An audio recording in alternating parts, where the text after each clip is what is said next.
नमस्कार शेतकरी बंधूंनो, आज आपण आलो आहे युनायटेड जेनेटिक सीड्स या कंपनीची शंकर ही भेंडी बघण्यासाठी। तर आपण ठाणे जिल्ह्यात भिवंडी तालुक्यात जुपाडा म्हणून गाव आहे तिथं आलो आहे आणि आपण आज शेतकरी बंधूंशी चर्चा करणार आहेत। तर भेंडी कशी काय आहे शंकर? नमस्कार, भेंडी कोणती लावली आपण?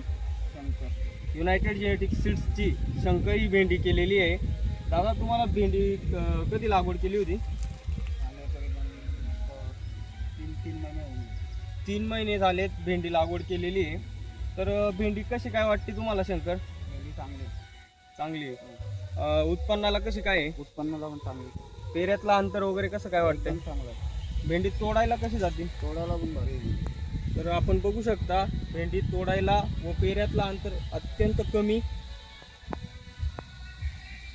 दादा, तुम्ही इतर शेतकऱ्यांना काय सांगू शकता या भेंडीबद्दल? नाही, चांगलं मी प्रत्येकाला सांगतो, मी चांगली भेंडी आहे. 2-3 आमच्या गावात पण शेतकरी आहेत, त्यांना मग सांगितलं की चांगली भेंडी आहे, शंकर बियाणं हा चांगला आहे. दादा, तुमचं नाव आणि मोबाईल नंबर सांगून द्या. मनोज गणपत मांजरे, राहणार जुपारा, पोस्ट परगा, तालुका भिवंडी, जिल्हा ठाणा. तर जास्तीत जास्त शेतकऱ्यांनी शंकर भेंडी ही भेंडीची लागवड करावी। ठीक आहे, धन्यवाद.